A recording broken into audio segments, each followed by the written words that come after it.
Welcome back for another edition of Eye on the Issues. Today, we, of course, are talking again about marijuana. I'm going to be talking to Richard Jones. He started and has the organization called Wyoming Citizens Against Normalization. Richard, this obviously is a big deal, especially for Wyoming, where marijuana is not legal in any respect. Many other states have it legal in both recreational and medical. Some only have medical. Let's begin, if you don't mind, by talking about what the difference is between marijuana and alcohol and how they impact the body. Well, this is always one of the big arguments for the proponents of marijuana. They always say, well, it's no worse than alcohol. Well, alcohol is the leading risk factor for death and disability in the world between those of 15 and 49. Alcohol is about as bad as you can get. The second most abused drug in the world is marijuana. So it's different. So when you say it's no worse than alcohol, it's gun, knife. I don't want to get hit by either one of them, right? You can pick your poison to a certain degree. So the biggest difference between alcohol and marijuana in terms of its effects on the body, alcohol is devastating physically. It causes huge amounts of 200 some odd diseases are attributed to direct effects of alcohol. It's the leading cause in, for instance, what is it here? I forget. Oh, liver disease. In 2021, 100,000 cases of liver disease in the United States. 47% of those were directly attributable to alcohol. And 2.7 million people a year die of alcohol-related deaths in the world. And 300, those are just males, 375,000 are females. So alcohol is a terrible drug to use. And it causes the same euphoric highs initially. It comes through the digestive system, and it goes to the brain. It affects the dopamine centers, and it causes euphoria. Anybody who's drunk alcohol, you know what the feelings are. You get a little relaxed, you get a little happy, but at some point, you start to shut down. And a matter of fact, you can die within 5 minutes of an alcohol overdose.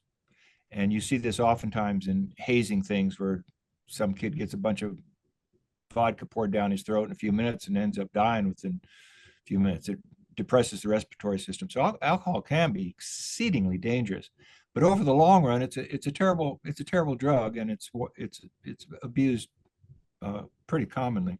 Mm-hmm. Marijuana acts differently in terms of it's primarily a brain drug. Things go from the first of all, the main way it enters the system is it has to be inhaled. Okay, marijuana has to be heated up in some fashion and inhaled.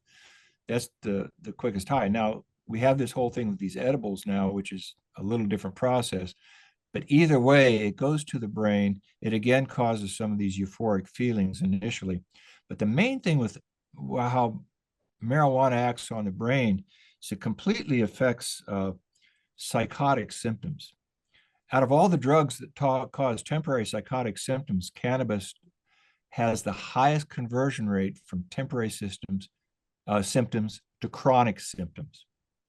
Alcohol, when you stop drinking alcohol, you may wake up the next morning hungover and this kind of stuff. And if you have it in your system, it leaves the body at a known rate. The liver processes it out. That's why you can test for it for law enforcement purposes and DUI purposes and medical purposes. And it eventually leaves the system fairly quickly, within 12, 24 hours or so, it's gone. Some of the residual effects might be around a little bit, but as far as brain function and things like that go, you're pretty much more or less back to normal. Marijuana, however, has lasting impacts on cognitive abilities. And so what does that mean exactly? Okay, so cognition is the brain's ability basically to pay attention to what's going on around it. I was a psychometrist, did cognitive testing, worked in neuropsychology as a research assistant for about 7 years, and tested people for brain cognition. You hear President Trump and President Biden talking about, cognitive testing. This is what you do when you have a head injury or Alzheimer's, or you need a backdoor clearance for cognitive ability to make sure that things are working more or less within the norms. Okay. This is where the impacts of marijuana have a long-term effect. On youth, it's devastating. Early onset use, frequency of use, and the higher potency products can cause, and are now being shown to cause, it's not correlation, long-term permanent disabilities, up to an 8-point IQ drop in youth individuals over their lifetime.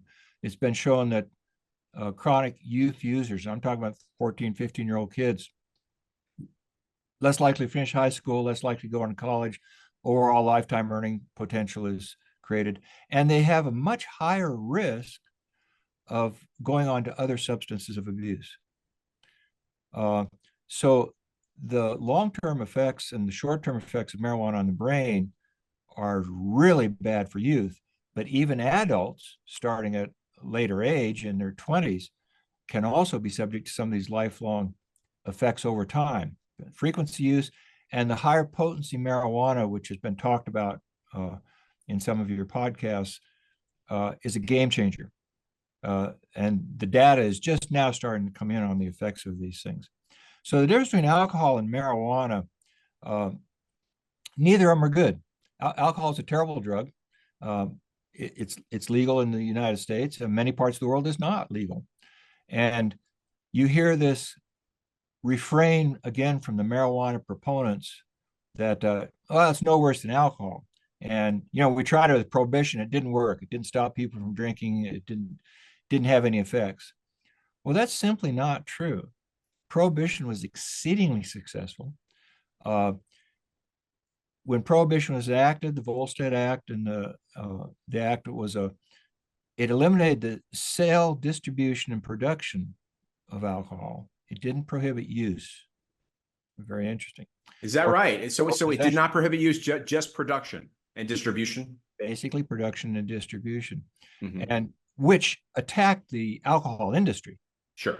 And when it was passed, they didn't realize the way it was worded, that it was intended to just prohibit hard liquor, whiskeys and that kind of stuff, but it actually prohibited wine and beer. Is that because they misworded it, or why is that? Yeah, well, yeah, it was kind of, the way it was worded, it was alcohol production, and they weren't really thinking of the beer and wine industry, but sure. it devastated those industries. Matter of fact, it cut alcohol production in the United States by 70%. And the thing is, they said, well, it increased crime, and the mafia rose up and all this. No, there was no increase in crime. It became more visible. And of course, the criminal element that was into other drugs and bootlegging this and prostitution and gambling or else, oh yeah, they got on to the illegal alcohol, of course. But it didn't, murder rates and crime rates did not increase during the about 12, 13 years of prohibition. They just did not. You had the Untouchable TV show. Would you backtrack for a quick second and just paint for people that are not familiar with prohibition? Can I just, what were the years and why did it happen? Why was it instigated and how did it end? Alcohol was such a way of life at the turn of the century. It's estimated that more than 50% of the population at any given point was inebriated. What did you say, 50%? Yes. Okay. Wow. And this was fueled a lot by the vast number of immigrants that we had come into the country in the late 1800s. Southern familiar? Europeans and others had a drinking culture. But these people were into the cities and other areas where they had jobs in manufacturing. And it was a cultural thing. After work, you'd go by the saloon on the way home from work, and you'd stay there till 9 o'clock with your buddies drinking up, particularly on a Friday night. And what you'd end up doing is drinking up all your paycheck. Now you've got a social problem. Your family doesn't have money for food and other stuff. Plus you're inebriated and you have problems and all the healthcare risks and everything else. So it was a highly social, cultural, health-oriented thing. And they got it they got it passed to prohibit it, and the rates of alcohol related hospital care and emergencies dropped by more than half. Diseases like cirrhosis of the liver and stuff like that went down by 50 to 70%. The increase in consumption, consumption dropped by about 70%. And when they passed the Volstead Act to prohibit this, they gave them about a year before it took effect. So anybody that had any money or anything else, they stockpiled, stockpiled everything they wanted. So wait a second. So how did it come to an end? I mean, all these good things were happening. Okay, well, here's a couple of things. One, estimates of government revenues from alcohol taxes on the industry and the stuff. Right. About 40% of government taxes were coming from the alcohol industry. Oh, that makes all That's the phenomenal difference in the world. Yes. And it employed hundreds of thousands of people. And this act was a job killer, and politically, economically, and it, even though the health consequences were a public health benefit, and it took another 40 years to get back to even close to the levels of drinking that were occurring back in the 20s. That only took place in about the 80s, so it had a major culture. All those saloons, all the culture of going after work and getting drunk every day, the culture of drinking on the job all the time. People found out that abstinence to a certain degree was beneficial to them. But it was political and economic. It wasn't a health issue. Right. Okay. So let me touch one more thing before we conclude. Let's talk about, you said frequency before of marijuana use in terms of it impacting people. When you say frequency, do you mean 2 or 3 times a week, every day? How can you categorize that? Exactly. As a number of addictive habits, this is kind of true of alcohol too. Is you have kind of 3 kinds of people. You have a person who drinks occasionally, weekends, something like that. They find that some people, though, in the last 10 or 15 years, they binge drink heavily on the weekends and stuff like that, but they abstain during the week. But you have people who just drink socially at weddings and going out to dinner, something like that. But then you have people who are daily drinkers.